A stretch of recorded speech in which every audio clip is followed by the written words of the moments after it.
يا سلطان العارفين يا مولاي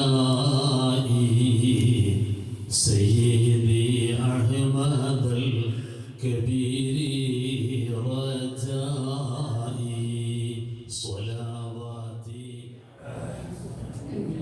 السلام عليكم ورحمة الله. أعوذ بالله من الشيطان الرجيم. بسم الله الرحمن الرحيم. الحمد لله رب العالمين. اللهم صل على محمد عدد ما في علم الله صلاة دائمة بدوام ملك الله. الله سبحانه وتعالى വളരെ നല്ല ഒരു ലക്ഷ്യത്തോടെ ഈ മഹത്തായ സദസ്സിൽ നാം എല്ലാവരും ഒരുമിച്ച് കൂടിയത് രണ്ട് ലോകത്തും ഉപകരിക്കുന്ന വിധം നമ്മിൽ നിന്ന് സ്വീകരിക്കട്ടെ. ദുആ ചെയ്യണം എന്ന് ധാരാളം ആളുകൾ നമ്മളൊക്കെ പറയാറുണ്ട്. അല്ലാഹു റബ്ബുൽ ഇസ്സത്ത് അവരുടെയും നമ്മുടെയും എല്ലാ ഖൈറായ മുറാദുകളും ഹാസിലാക്കി തരട്ടെ. മരിച്ചുപോയ നമ്മുടെ മാതാപിതാക്കൾ, കൂട്ടുകുടുംബങ്ങൾ, ബന്ധുമിത്രാദികൾ, സമസ്ത എന്ന ഈ വലിയ കുടുംബത്തിൽ നിന്ന് വിട പറഞ്ഞു പോയ ലക്ഷക്കണക്കിന് മുഅ്മിനീങ്ങൾ അല്ലാഹു എല്ലാവർക്കും മഗ്ഫിറത്തും റഹ്മത്തും പ്രദാനം ചെയ്യട്ടെ. ആമീൻ ബിറഹ്മതിക യാ അർഹമർ റഹീം. ആദരണീയരായ ഉസ്താദുമാരെ, മാനേജ്മെന്റ് പ്രതിനിധികളെ, നല്ലവരാകുന്ന മുഅ്മിനീങ്ങൾ, അല്പം പോലും ദീർഘിപ്പിക്കാതെ ഏതാനും മിനിറ്റുകൾ മാത്രം ഇൻഷാ അല്ലാഹ് പ്രധാനപ്പെട്ട ചില കാര്യങ്ങൾ ഓർമ്മപ്പെടുത്തി നമുക്ക് ദുആ ചെയ്ത് പിരിയാം. കുറേ സമയമായി നമ്മളൊക്കെ ഇരിക്കാൻ തുടങ്ങിയിട്ട് ഉസ്താദുമാരോടൊക്കെ എഴുന്നേറ്റ് നിൽക്കണമെന്ന് പറയാമെന്ന് പറഞ്ഞാൽ അത് ഉപകാരമാണ്. എന്നാലും ഒന്ന് എല്ലാവരും എഴുന്നേറ്റ് നിൽക്കണം. പരിശുദ്ധ ജുമാഅത്തുൽ ഊലയാണ് ശൈഖ് റിഫാഴി തങ്ങളുടെ ഉറൂസിന്റെ മാസമാണ്. ബഹുമാനപ്പെട്ട ശൈഖ് റിഫാഴി തങ്ങളെ നമ്മുടെ മനസ്സിലേക്കൊന്ന് കൊണ്ടുവന്നു നമുക്കിരിക്കാം. യാ സുൽത്താനൽ ആരിഫീന യാ مولاي سيدي أحمد الكبير رجائي صلواتي على النبي وسلامي وهو خير الأنام بدر تمامي أرشدني قطب العالم غوث الأعظم سيدي أحمد الكبير الرفاعي صلواتي على النبي وسلامي وهو خير الأنام بدر تمامي إلى الطريق المستقيم مربي سيدي أحمد الكبير هنائي صلواتي على النبي وسلامي وهو خير الأنام بدر تمامي.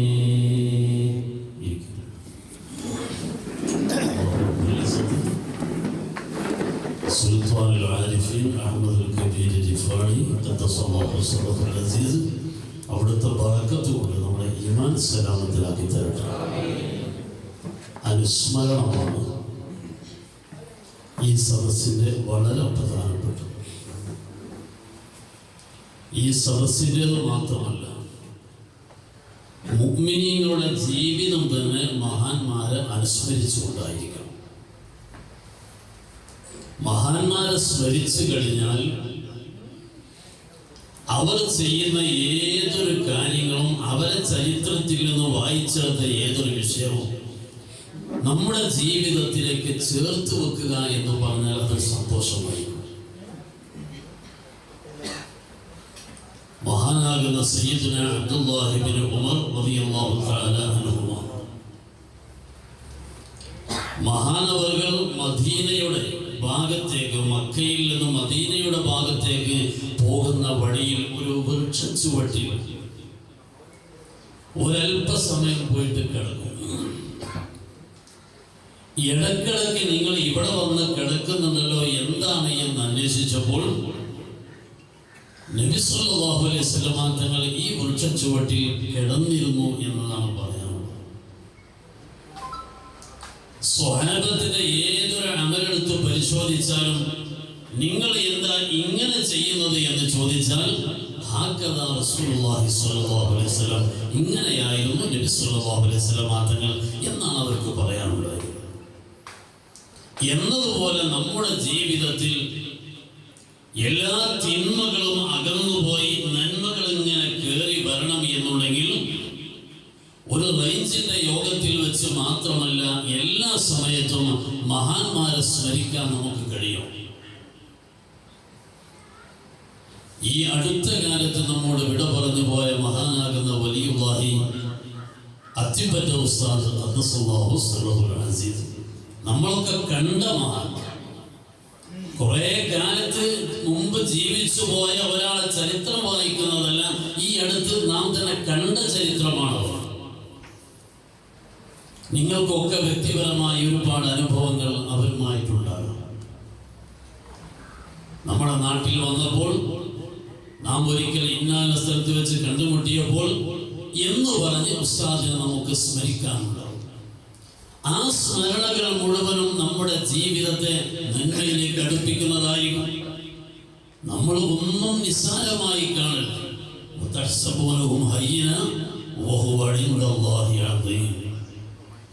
നമ്മൾ വളരെ നിസ്സാരമായി കണ്ടാലും അല്ലാഹുവിന്റെ മുമ്പിൽ അത് വലിയ മഹത്വമുള്ളതായി തീരും. അല്ലാഹ് എന്നതിൽ ആദ്യ അക്ഷരം ഒരു കുട്ടി വായിക്കാനും എഴുതാനും തുടങ്ങി എന്നൊരൊറ്റ കാരണത്താൽ ആ കുട്ടിയുടെ പിതാവിനെ അല്ലാഹു നരകത്തിൽ നിന്ന് മോചിപ്പിച്ചത് മഹാന്മാർ പഠിപ്പിച്ച ചരിത്രത്തിലല്ലേ. നമുക്ക് അലിഫ് നിസ്സാരമാണ്, നമുക്ക് അലിഫ് നിസ്സാരമായി തോന്നും. പക്ഷേ അല്ലാഹു റബ്ബുൽ ഇസ്സത്താണെങ്കിലോ വളരെ ബഹുമാനത്തോടെയാണ് അലിഫിനെ കാണുന്നത്, അല്ലാഹുവിന്റെ നൂറാകുന്ന ഇൽമിനെ കാണുന്നത്. പരിശുദ്ധ ദീനിലെ എല്ലാ ആദരവുകളെയും എല്ലാ ദീനിന്റെ സ്വഭാവങ്ങളെയും നാം ആദരവോടെ കാണണം. അത് മഹാന്മാർ അങ്ങനെ കണ്ടതാണ്. ഒരിക്കൽ മഹാനാകുന്ന അത്തിപ്പറ്റ ഉസ്താദ് ഒരു പകൽ സമയം എൻ്റെ വീട്ടിൽ വന്നു. യാത്രക്കിടയിലാണ്, നല്ല ചൂടുള്ള കാലമാണ്, നല്ല വെയിലുള്ള സമയമാണ്. ഒരല്പസമയം ഒന്ന് വിശ്രമിക്കുക എന്ന് പറഞ്ഞ് ഉസ്താദ് എൻ്റെ വീട്ടിൽ ഒരല്പസമയം കിടന്നുറങ്ങി. അസറിന്റെ അരമണിക്കൂർ മുമ്പ് നമുക്ക് എഴുന്നേറ്റിട്ട് പള്ളിയിൽ പോകണമെന്ന് പറഞ്ഞു. അങ്ങനെ അസറിന് മുമ്പ് എഴുന്നേറ്റ് ഒദൂ ചെയ്ത് പള്ളിയിലേക്ക് പോയി. എൻ്റെ നാട്ടിലെ പള്ളിയിലേക്ക് കയറുന്ന സ്ഥലത്ത് പഴയ കാലത്തൊക്കെയുള്ള പള്ളിയുടെ സംഭവം കിഴക്കുന്ന പടിഞ്ഞാട്ട് കയറലായിരിക്കും. പഴയ പള്ളിയിലേക്ക് ഫ്രണ്ട് അങ്ങനെ വരും. ഇപ്പോഴാണ് റോഡ് മുറി മറ്റൊക്കെ വന്നിട്ട് പല കോലത്തിലും വന്നത്. മുമ്പൊക്കെ കിഴക്കുന്ന നേരം പടിഞ്ഞാട്ട് കയറുന്ന രീതിയിൽ ഏകദേശം പള്ളികളുണ്ടാവും. അപ്പൊ കിഴക്കുന്ന പടിഞ്ഞാട്ടൊക്കെ പള്ളിക്കട കയറുമ്പോൾ നമ്മൾ സാധാരണ ചെരുപ്പ് അടിച്ചു വെച്ച് കയറും. ആ ചെരുപ്പ് അടിച്ചു വെക്കുന്ന അവിടെ എത്തിയപ്പോൾ ഉസ്താദിന്റെ കൈയിൻ്റെ അവിടെ അങ്ങനെ പിടിച്ചിട്ട് ഉസ്താദ് ചെരുപ്പ് ഇങ്ങനെ ചെരിച്ചു വെച്ചു. എന്നിട്ട് ഇങ്ങനെ ചെരുപ്പ് അടിച്ചു വെക്കണമല്ലേ എന്ന് വെച്ചിട്ടുള്ളൂ.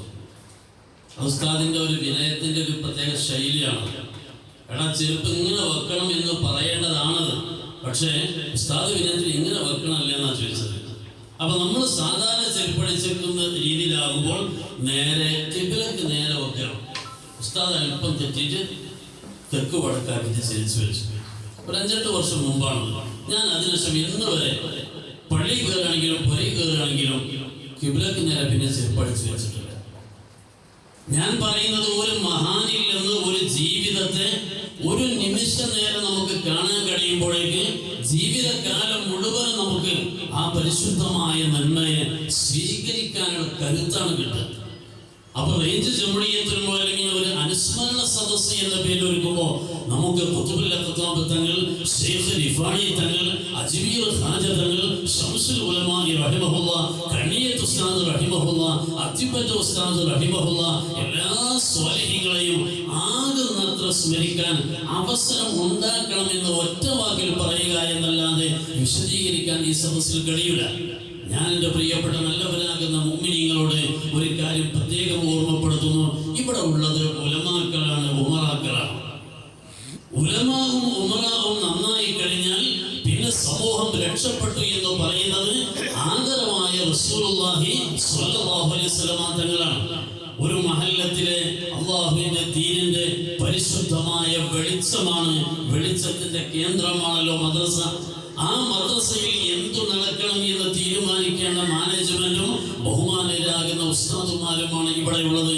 നിങ്ങൾ തീരുമാനിച്ചാൽ നിങ്ങളുടെ മദ്രസ പരിധിയിലുള്ള എല്ലാ കുട്ടികളിലും എല്ലാ രക്ഷിതാക്കളിലും മഹാന്മാരെ സ്മരിക്കാനുള്ള നിരന്തരമായ അവസരങ്ങൾ നിങ്ങൾക്ക് ഉണ്ടാക്കി കൊടുക്കാൻ കഴിയും. ഇത് കുറഞ്ഞതിന്റെ പേരിലാണ് ജഹന്നമാകുന്ന നരകത്തിലേക്ക് പോകുന്ന സംഘത്തിലൊക്കെ ആളുകൾ പെട്ടുപോകുന്നതും. അല്ലാഹു നമ്മെ കാത്ത് രക്ഷിക്കട്ടെ. നമ്മൾ ശ്രദ്ധിക്കേണ്ട ഈ കാര്യം.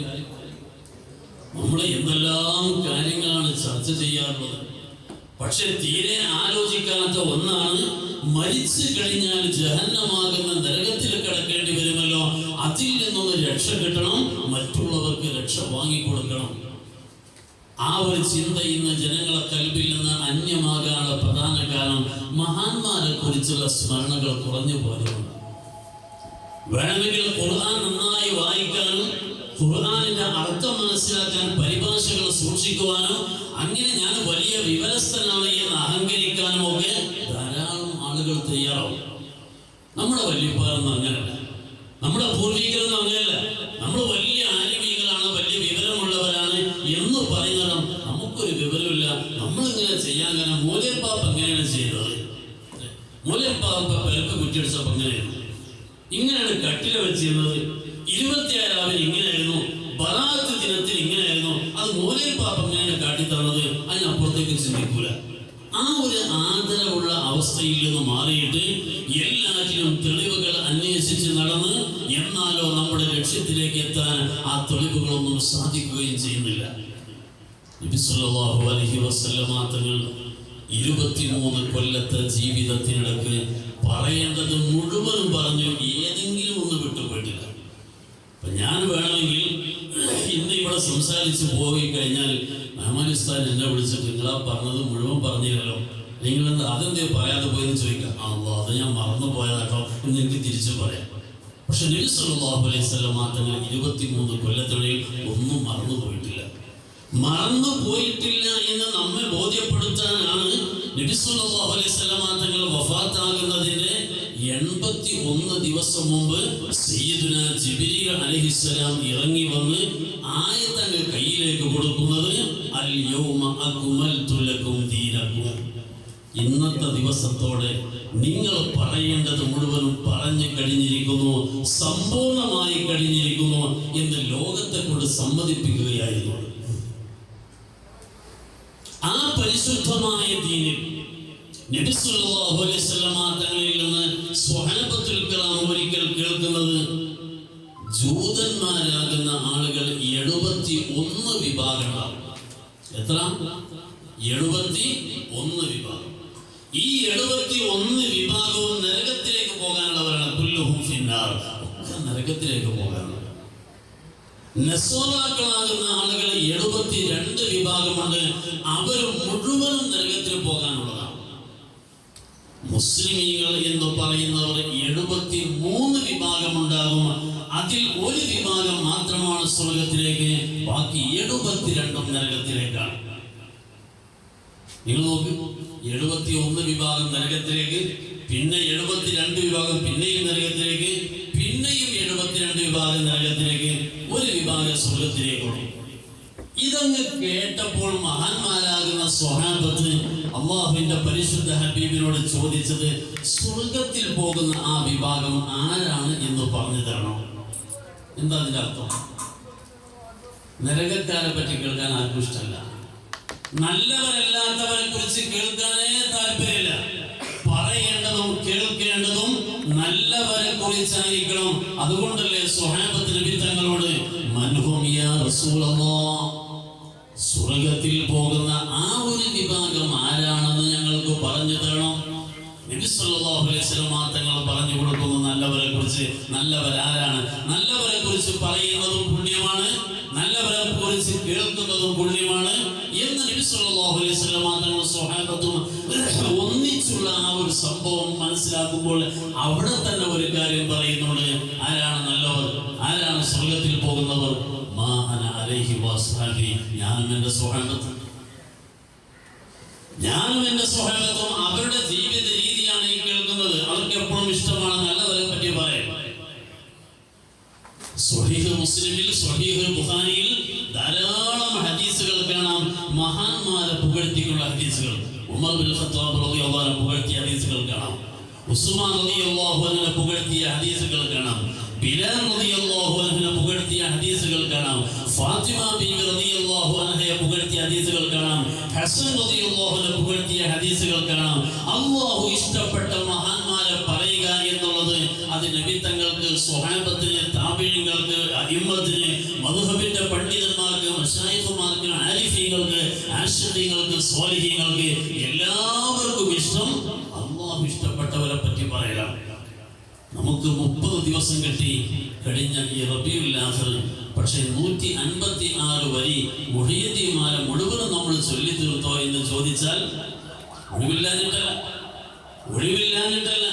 നമ്മുടെ കയ്യിൽ 12 പേജുള്ള ഒരു ദിനപത്രം വന്നു കഴിഞ്ഞാൽ അതിൽ ഒരു കൂട്ട ബലാത്സംഗം നടന്ന വാർത്ത വന്നാൽ, അടിച്ചു കൊലപ്പെടുത്തിയ വാർത്ത വന്നാൽ, പിതാവ് മകനെ അടിച്ചു കൊന്നു എന്നൊരു വാർത്ത വന്നാൽ, നാട്ടിൽ ഒരു മോഷണം നടന്നു എന്ന വാർത്ത വന്നാൽ, ഇതൊക്കെ വായിക്കാൻ വലിയ താല്പര്യമാണല്ലോ. ഈ കുറ്റകൃത്യങ്ങൾ വായിച്ചതിന്റെ പേരിൽ ആഖിറത്തിൽ രക്ഷപ്പെടുമെന്ന് ആരെങ്കിലും പറഞ്ഞു തന്നിട്ടുണ്ടോ? എന്നാലും നമ്മളത് വായിക്കും, എന്നാലും നമ്മളത് കേൾക്കാൻ ഇഷ്ടപ്പെടും. ഒരു പത്രത്തിൽ വായിച്ച അതേ വിഷയം തന്നെ മറ്റൊരു പത്രത്തിൽ വാർത്ത വന്നാൽ അത് പിന്നെയും വായിക്കും. കുറ്റകൃത്യമാണെങ്കിലും നല്ല കാര്യമാണെങ്കിലും അത് മറ്റേ പേപ്പർ വായിച്ചാൽ നിങ്ങൾക്ക് വായിക്കേണ്ട ആവശ്യമില്ലല്ലോ എന്ന് പറഞ്ഞ് മാറ്റി വെക്കുകയാണ് ചെയ്യുന്നത്. ഇങ്ങനെ നല്ലത് വായിക്കാനും നല്ലത് കേൾക്കാനും ഇഷ്ടപ്പെടാത്ത ഒരു തലമുറ വർദ്ധിച്ചു വരികയാണ്. അങ്ങനത്തെ കാലത്തെ ലോകം അവസാനിക്കും. ലോകാവസാനത്തിലേക്കുള്ള സൂചനയാണത്. അതുകൊണ്ട് ഈ സദസ്സിൽ വെച്ച് ഞാൻ എൻ്റെ സംസാരം അവസാനിപ്പിക്കുന്നു. നല്ലവരാകുന്ന എൻ്റെ പ്രിയപ്പെട്ട ഉസ്താദുമാരോട്, നല്ലവരാകുന്ന മാനേജ്മെന്റിന്റെ പ്രിയപ്പെട്ട പ്രതിനിധികളോട് ഈ സമയത്ത് വിനയത്തോടെ എനിക്ക് ഓർമ്മപ്പെടുത്താനുള്ളത്, നമുക്ക് ഇവിടെ ആകെ നിർവഹിക്കാനുള്ളത് മഹാന്മാരെ പരിചയപ്പെടുത്തിക്കൊണ്ടുള്ള ഒരു ജീവിതത്തെ നമ്മുടെ പ്രിയപ്പെട്ട നാട്ടുകാർക്ക്, അയൽക്കാർക്ക്, നമ്മുടെ സ്നേഹജനങ്ങൾക്ക് കൈമാറി കൊടുക്കുക. എന്നാൽ ഇവിടെ ദീനൽക്ക് ഇപ്പോൾ നേരത്തെ ചർച്ച വന്നതെന്താണ്? മദ്രസ തുറക്കണോ തുറക്കണ്ടേ? ഇതിലെ ചർച്ച വന്നത് അത് ഏതൊക്കെ പേരിലാവണം? ആ മുഫത്തിസ് ഉസ്താദ് പറഞ്ഞു ട്യൂഷൻ എന്ന പേരിലായിരിക്കണം. കേരള സർക്കാരിന്റെ ഈ ലോക്ക്ഡൌൺ ഇങ്ങനെ ഇടക്കിടക്കിനെ കെട്ടയച്ച് ഇങ്ങനെ ലൂസാക്കി കൊണ്ടുവരും. അപ്പൊ അതിന്റെ ഭാഗമായി ലാസ്റ്റ് കെട്ടയച്ചതിൽ ട്യൂഷനുകൾ ആരംഭിക്കാം എന്നുള്ള കേരള സർക്കാർ നിയമമുണ്ട്. അത് പ്രകാരം നമ്മുടെ മദ്രസയിൽ ട്യൂഷൻ ആരംഭിച്ചിരിക്കുന്നു എന്ന വാർത്ത നിങ്ങൾ കൊടുത്തു. ഒരു ബോർഡ് വെച്ചോളൂ, ട്യൂഷൻ ആരംഭിച്ചിരിക്കുന്നു. ഏത് വിധത്തിലൊക്കെ നമുക്ക് ചെയ്യാൻ കഴിയും. ഇപ്പൊ ചുമട നമുക്ക് നഷ്ടപ്പെടാതിരിക്കാൻ വേണ്ടി നമുക്ക് ആളുകൾ കൂടുതൽ സംബന്ധിക്കാൻ പാടില്ല എന്നൊരു നിർദ്ദേശം വന്നപ്പോൾ സയ്യിദുൽ ഉലമ ജിഫ്രി മുത്തുക്കോയത്തങ്ങളും സയ്യിദ് ഹൈദരലി ശിഹാബ് തങ്ങളും പരസ്യമായി പറഞ്ഞു, നിങ്ങളുടെ മഹല്ലത്തിൽ സാധ്യമായ സ്ഥലത്തൊക്കെ നിങ്ങൾ ചുമട തുടങ്ങിക്കോളൂ പറഞ്ഞില്ല. ഇപ്പൊ എത്ര വീടിന്റെ മുറ്റത്ത് ഷീറ്റ് വിരിച്ചിട്ടുണ്ട്. എല്ലാ കുട്ടികളും മദ്രസയിലേക്ക് ഒന്നിച്ചു വല്ല പ്രയാസമാണെങ്കിൽ ആ ഭാഗത്തുള്ള കുറച്ച് കുട്ടികൾ അവിടെ വരട്ടെ. ഒരു ഉസ്താദ് അവർക്ക് ട്യൂഷൻ കൊടുത്തോട്ടെ. അവർക്ക് സിലബസ് പ്രകാരം പാഠഭാഗങ്ങൾ പഠിപ്പിച്ചു കൊടുക്കുക എന്നതിനപ്പുറം ഒരു ഉസ്താദിന് മുമ്പിൽ 1 മണിക്കൂർ കുട്ടികൾ ഇരുന്നാൽ കിട്ടുന്നത് അത് ഓൺലൈനിൽ കിട്ടൂല. എന്തൊക്കെ അവര് ഖുർആൻ ഓതട്ടെ, അഖലാത്ത് വായിക്കട്ടെ, അഖീദ വായിക്കട്ടെ, എല്ലാവരും വായിക്കട്ടെ. ഉസ്താദിന്റെ മുന്നിൽ വെച്ചിട്ട് വായിച്ചാൽ തന്നെ കിട്ടുന്ന ഒരു ആത്മീയമായ കരുത്തുണ്ട്. നമുക്ക് നഷ്ടപ്പെടാതെ സൂക്ഷിക്കേണ്ട പരിശുദ്ധമായ ഒരു സംസ്കാരമുണ്ട്. അതുണ്ടാക്കാൻ ഏത് വഴി നിങ്ങൾക്ക് സ്വീകരിക്കാം. അതാ മാനേജ്മെന്റിന്റെ തീരുമാനം എന്ന നിലക്ക് ഇവിടെ വെച്ചും പറഞ്ഞത് നിങ്ങളെ മഹല്ലത്തിലെ, നിങ്ങളെ മദ്രസ പരിധിയിലെ സാഹചര്യം എന്താണോ അതിനനുസരിച്ചൊക്കെ ചെയ്തോളൂ. മദ്രസയ്ക്ക് വരാൻ പറ്റുന്നൊക്കെ മദ്രസയ്ക്ക് വന്നോട്ടെ. 5ാം ക്ലാസ്സിന്റെ മേലെ എന്നൊക്കെ പറഞ്ഞാൽ പൊതുവെ എല്ലാ സ്ഥലത്തും കുട്ടികളുടെ എണ്ണം കുറവായിരിക്കും. 1 മുതൽ 4 വരെയുള്ള അത്ര കുട്ടികൾ എല്ലാ ക്ലാസ്സിലും 5ന് ശേഷം ഉണ്ടാവണമെന്നില്ല. അപ്പോൾ 5ന് മീതെ എന്ന് പറഞ്ഞ കുട്ടികളുടെ എണ്ണം വളരെ കുറവാണ്. പിന്നെ സമ്പർക്ക രീതിയിലൊന്നും ഭയപ്പെടാൻ ഇല്ല എന്നുള്ളത് തെളിയിച്ചു കഴിഞ്ഞു. കഴിഞ്ഞ ദിവസങ്ങളൊക്കെ നടന്നതിൽ എല്ലാവിധ സമ്പർക്കങ്ങളും മാസ്ക് പോലും ഇല്ലാതെ എല്ലാവരും വിയർത്ത് കുടിച്ച് ചാടിക്കളിച്ച് കേസുമില്ല, പ്രശ്നമില്ല, ആരോഗ്യ വകുപ്പിന് അതിന്റെ പേരിൽ പേടിയൊന്നുമില്ല. ആ രീതിയിൽ കാര്യങ്ങളൊക്കെ നടന്നു. നല്ല വൃത്തിയിലും വെളുപ്പിലും മദ്രസയ്ക്ക് കുട്ടികൾ വരുന്ന വൃത്തിയിലാണ്, പള്ളിയിലേക്ക് വരുന്ന നല്ല വൃത്തിയിലാണ്. പള്ളിയും മദ്രസയും നല്ല വൃത്തിയിലാണ് സൂക്ഷിക്കല്. ഇപ്പോൾ തെരഞ്ഞെടുപ്പുമായി ബന്ധപ്പെട്ട് ഈ ബൂത്തിലേക്ക് പോകുന്ന ഉദ്യോഗസ്ഥന്മാർ വരെ പറയാറുണ്ട്, നമുക്കൊക്കെ ഇലക്ഷൻ ഡ്യൂട്ടി ഒരു മദ്രസ കിട്ടിയാൽ തിരക്കളില്ല, സ്കൂൾ വൃത്തിയുണ്ടാവില്ല, മദ്രസ നല്ല വൃത്തിയായിരിക്കും. അപ്പൊ നല്ല വൃത്തിയുള്ള സ്ഥലത്തേക്ക് നമ്മുടെ കുട്ടികൾ വരുന്നു എന്നുള്ളതിൽ നമുക്ക് മാനദണ്ഡം പാലിക്കാൻ ഒരു പ്രയാസമില്ല. പക്ഷെ ഇവിടെയൊക്കെ നടത്തണ്ടേ എന്നുള്ള ഒരു ചർച്ചയിലേക്കും ചിന്തയിലേക്കും പോകുമ്പോൾ നേരത്തെ മാമലിസ സൂചിപ്പിച്ചതുപോലെ സമസ്ത പറഞ്ഞിട്ടുണ്ടോ, റേഞ്ച് പറഞ്ഞിട്ടുള്ളോ എന്ന ചോദ്യങ്ങളൊക്കെ വരാനുള്ള കാരണം തരണം. എങ്ങനെയെങ്കിലും ഇതൊക്കെ നടക്കാതിരിക്കണം എന്നുള്ള ഒരു ചിന്ത നമ്മുടെ ഒക്കെ കൽബിന്റെ ഉള്ളിൽ പിശാച് തോന്നിപ്പിച്ചുകൊണ്ടിരിക്കും. കൊറോണ എന്ന് പറഞ്ഞാൽ അത് ശരിക്കും ശൈത്വാനിയത്ത് തന്നെയാണ്. എല്ലാ നന്മകളും അടച്ചിടലാണ്. നമുക്ക് ഒന്നല്ലെങ്കിൽ മറ്റൊരു വഴികൾ നിന്ന് നിസ്കരിക്കാൻ കഴിയില്ല, ഇരുന്ന് നിസ്കരിച്ചോ എന്ന് പറഞ്ഞ ദീനിന്റെ ആളുകളാണ് നമ്മൾ. ഇരുന്ന് കഴിയില്ല, കിടന്ന് നിസ്കരിച്ചോ എന്ന് പറഞ്ഞ ദീനിന്റെ ആളുകളാണ് നമ്മൾ. ഏതെങ്കിലും ഒരു വഴിയിലെങ്കിലും ഇൽമ നിലനിൽക്കണം എന്നുള്ള ചിന്തയിലേക്ക് നമ്മൾ എത്തണം. അത് ഒരു നിലക്കും കഴിയാത്തവരുടെ സമസ്ത കേരള ജമിയത്തുൽ ഉലമ വിദ്യാഭ്യാസം പ്രത്യേകിച്ച് ഓൺലൈൻ സംവിധാനത്തിലേക്ക് കൊടുത്തത്. എന്നാലും കേൾക്കുന്നത് ടിവിയിലാണെങ്കിലും മൊബൈലാണെങ്കിലും കേൾക്കുന്നത് ഇൽമാണല്ലോ. ആ ഒരു സംവിധാനം അത് സാധ്യമായതിനാക്കി കൊടുത്തതാണ്. അതുകൊണ്ട് നമ്മൾ ചിന്തിക്കേണ്ടത് അള്ളാഹുവിന്റെ നൂറാകുന്ന ഇൽമ ഇവിടെ അടച്ചിടാൻ പറ്റില്ല. പട്ടിക്കാട് ജാമിഅ നൂരിയ അറബി കോളേജ് വെള്ളമില്ലാത്തതിന്റെ പേരിൽ ഒന്ന് ലീവ് കൊടുക്കണം എന്ന് തീരുമാനിച്ചപ്പോൾ ഔലിയാക്കളിൽപ്പെട്ട ഒരു മഹാൻ പറഞ്ഞത്, വെള്ളമില്ലാത്തതുകൊണ്ട് ഇൽമ കൂട്ടിടാൻ പറ്റില്ല. എന്നിട്ട് ആ മഹാന്റെ ചെലവിൽ തന്നെ ഒരു നല്ല കുഴൽക്കിണർ കുത്തി കൊടുത്തിട്ട് യഥേഷ്ടം വെള്ളം കൊടുത്തിട്ട് ഇൽമ നിലനിർത്താൻ ചെയ്യണം. അപ്പൊ ഇവിടെ കൊറോണ സംവിധാനത്തിന്റെ ഭാഗമായി എല്ലാം അടഞ്ഞു കിടന്നാലും അള്ളാഹുവിന്റെ നൂറ് അടഞ്ഞു കിടക്കാൻ പറ്റൂല. ഒരു 10 വീടുകൾ കൂടിയിട്ട് നമ്മൾ ഉസ്താദുമാർക്ക് ശമ്പളം കൊടുത്ത് ഉസ്താദുമാർക്ക് വേണ്ടതൊക്കെ നൽകി, ഉസ്താദുമാരാണെങ്കിലോ മാനേജ്മെന്റിനേക്കാളും രക്ഷിതാക്കളെക്കാളും താല്പര്യത്തോടെ കുട്ടികൾക്ക് വല്ലതും പറഞ്ഞു കൊടുക്കണമെന്ന് താല്പര്യമുള്ളവരുമാണ്. അതുകൊണ്ട് അവരെ ഉപയോഗപ്പെടുത്തിയിട്ട് മദ്രസയിൽ വെച്ചിട്ടോ വീടുകൾ കേന്ദ്രീകരിച്ചിട്ടോ ഒരു 10-20 കുട്ടികൾ മാത്രം ഇരുന്നിട്ടോ നിരന്തരമായി നമ്മുടെ നാട്ടിൽ ഇൽമ പറയുന്ന ഒരു സാഹചര്യം ഉണ്ടായിരിക്കണം. ഈ ഒരു ചിന്തയിലേക്ക് നമ്മൾ വരണം എന്നുള്ളതിലാണ് ഈ പറഞ്ഞ സദസ്സിന്റെ ലക്ഷ്യം നമ്മുടെ കൽബിലേക്ക് വരേണ്ടത്. നമ്മുടെ കൽബിനകത്ത് അള്ളാഹുവിന്റെ ഇഷ്ടദാസന്മാരാകുന്ന ആളുകൾ അവരുമായുള്ള ബന്ധം ഉണ്ടെങ്കിൽ എല്ലാ നന്മകളും നിലനിൽക്കണം എന്ന് നമ്മൾ ആഗ്രഹിക്കും.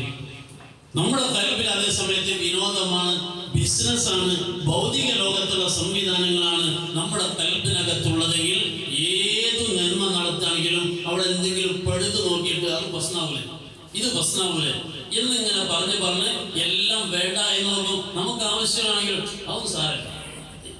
ലൈസൻസ് എടുക്കാതെ വരെ ഒരാള് ലൈസൻസ് കയ്യിലെടുക്കാൻ മറന്നു വീട്ടിൽ നിന്ന് ഇറങ്ങിയപ്പോ, എന്നിട്ട് അവൻ കാറിൽ കയറുമ്പോ ലൈസൻസ് എടുത്തില്ലല്ലോ എന്ന് ഓർമ്മ വന്നു.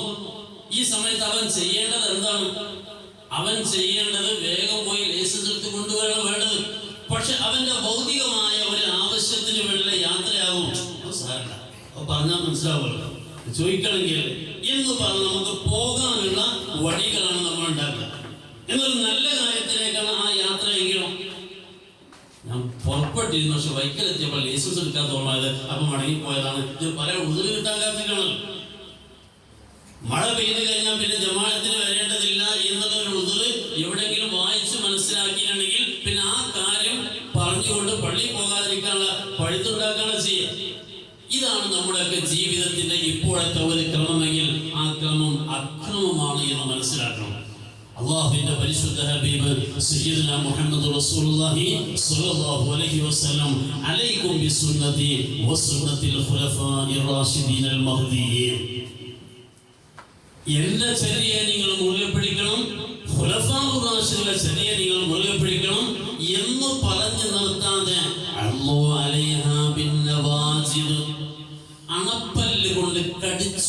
നടക്കണം എന്നാണ് പറയുന്നത്.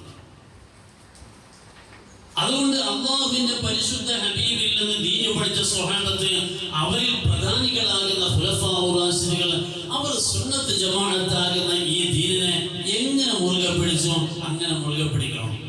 അപ്പോൾ സ്വാലിഹീങ്ങളെ കാണും, മഹാരഥന്മാരെ കാണും, മശായിഖുമാരെ കാണും, സിയാറത്തുകൾ കാണും, ഉറൂസുകൾ കാണും, എല്ലാ നല്ല കാര്യങ്ങളും അതിലുണ്ടാവും. അതുകൊണ്ട് മഹാന്മാരിൽ നിന്ന് ദീന് മനസ്സിലാക്കാൻ നമുക്ക് സാധിക്കണം എന്ന് പറയുന്നത്, ഇപ്പോൾ നമ്മെ സംബന്ധിച്ചിടത്തോളം ലോകം ഇവിടെ അവസാനിക്കാൻ പോകുന്നു എന്നുള്ളത് കൊണ്ട് നല്ല കഴിവുള്ള അല്ലാഹുവിന്റെ ഇഷ്ടദാസന്മാരാകുന്ന മഹാരഥന്മാരെ അല്ലാഹു ഇങ്ങനെ തിരിച്ചു വിളിച്ചുകൊണ്ടിരിക്കുക. ഭൂമിയുടെ മഹത്വം തന്നെ അല്ലാഹു കുറക്കണം. ഒരു മഹത്വമുള്ള ഒരു സമയത്ത് ഈ അവസാനിപ്പിക്കാൻ അല്ലാഹുവിന് കഴിയില്ല. അല്ലാഹു എല്ലാവരെയും മഹാന്മാരെങ്ങനെ തിരിച്ചു വിളിച്ചു കൊണ്ടുപോകും. അതുകൊണ്ട് നമ്മളൊക്കെ ചിന്തിക്കുക, ഇവിടെ നിന്ന് പോകുന്ന സന്ദർഭത്തിൽ നല്ല ഈമാനോടുകൂടി പോകാൻ കഴിയണം. അത് ആലിമീങ്ങൾക്ക് മാത്രമല്ല, അത് എല്ലാവർക്കും വേണം. ഇപ്പൊ കഴിഞ്ഞ മാസം നമ്മോട് വിട പറഞ്ഞ ബഹുമാനപ്പെട്ട ചെമ്മുക്കൻ കുഞ്ഞാപ്പു ഹാജി നബറല്ലാഹു വാർത്തത, ഞാൻ ഉറച്ചു വിശ്വസിക്കുന്ന ഒരു കാമിലായ വലിയാണ് മഹാനവർ. അദ്ദേഹം ഒരു വലിയാണ് എന്ന് പറയുന്ന ഒരു തർക്കവും വേണം. കോട്ടക്കൽ പ്രദേശത്ത് അന്വേഷിച്ചാൽ കുഞ്ഞാപ്പു ഹാജി വലിയ സമ്പന്നനാണ്. അത്ര വലിയ സമ്പത്ത് ഉണ്ടായിട്ട് പോലും ഒരു മനുഷ്യൻ വല്ലാതെ വിനയാന്വിതനായി പടച്ചവനെ പേടിച്ച് ജീവിച്ചു എന്ന് പറഞ്ഞാൽ, ഒറ്റക്കൊറ്റക്ക് പോയി എന്ന് സംസാരിക്കുമ്പോൾ ഒരുപാട് പഴയ അനുഭവ കഥകൾ ഹാജിര് പറഞ്ഞിട്ടുണ്ട്. നമുക്ക് ചെല്ലുമ്പോൾ എപ്പോഴും ആദ്യം ചോദിക്കുന്ന ചോദ്യം, നിങ്ങൾക്ക് വല്ല തിരക്കുമുണ്ടാന്ന് ചോദിക്കുന്നത്. മൂപ്പര അവസ്ഥ അറിയുന്നതുകൊണ്ട് ഞാൻ തിരക്കുള്ള സമയത്ത് മൂപ്പരത്ത് പോകലില്ല, എനിക്ക് ഒഴിവുള്ള സമയത്ത് പോകും. നാം മണിക്കൂറുകളിൽ നിന്ന് ഒരുപാട് കഥ പൂക്കോയത്തങ്ങൾ റഹിമഹുല്ലാന്റെ കൂടെ ഞാൻ സഞ്ചരിച്ച കഥ പറയും. ചാപ്പനങ്ങാടി മുലൽ ബാബാന്റെ കൂടെ നടന്ന കഥകൾ പറഞ്ഞിട്ടുണ്ട്. ഒരുപാട് സ്വാലിഹ്യങ്ങളുമായുള്ള ബന്ധങ്ങൾ. അങ്ങനെ ജീവിച്ച ഒരു വലിയ സമ്പന്നനായിട്ട് പോലും ഇബാദത്തിലും ജീവിതത്തിന്റെ സൂക്ഷ്മതയിലും എത്ര കണിശത പുലർത്തിയിരുന്നു. ഒരു 2 മണിക്കൂർ സമയത്ത് മൂപ്പരത്തിങ്ങ വർത്താനം പറയുമ്പോൾ മൂപ്പരങ്ങ് വെറ്റിലെത്തുന്നത് തുപ്പുന്നത് വരെ ഒരിക്കൽ പോലും വലതു ഭാഗത്തേക്ക് ആകരുത് എന്നുള്ള ചിന്ത. എന്നിട്ട് ആ കൊളാമ്പി വെക്കൽ ഇടതു ഭാഗത്താ വെക്കുക. അതിന്റെ സൗകര്യത്തിലൊക്കെ ഇവരുടെ ഭാഗത്തേക്കാകരുത്, വലതു ഭാഗത്തേക്ക്. ഇതൊക്കെ ഒരു സാധാരണക്കാരൻ എന്ന് അല്ലെങ്കിൽ ഒരു ബിസിനസ്സുകാരൻ എന്ന് ചിന്തിക്കുന്ന ഭൗതിക ലോകത്തെ എല്ലാവരും ആദരിക്കുന്ന അവസ്ഥയിലായിട്ട് പോലും സൂക്ഷ്മത അങ്ങനെയായിരുന്നു. ഒരിക്കൽ ഞാൻ ഇരിക്കുമ്പോൾ അവിടെ ഒരാൾ വന്നു. അപ്പൊ കോടതിയിൽ നിന്നാണ് വരുന്നത്. കോടതിയിൽ നിന്ന് ഒരു കത്തുമായിട്ടാണ് വരുന്നത്. ഞാൻ പോയി അവിടുത്തെ മഹല്ലത്തിന്റെയും ഒരുപാട് സംവിധാനത്തിനൊക്കെ അമരത്തിരിക്കുന്ന ആളാകുമ്പോൾ കോടതിയിൽ നിന്ന് ചിലപ്പോൾ പല നോട്ടീസുകളും വരുമല്ലോ. പക്ഷെ ആ കത്ത് കൊണ്ടുവന്ന ആളെ കയ്യിൽ നിന്ന് കത്ത് വാങ്ങുന്നതിന് മുമ്പ് എന്തിനാണൊക്കെ ചോദിച്ചതിന് ശേഷം നിങ്ങളുടെ പേര് നോക്കി. അപ്പൊ കത്ത് കൊണ്ടുവന്ന ആ ശിഫായി അദ്ദേഹം പറഞ്ഞു അദ്ദേഹത്തിന്റെ പേര്.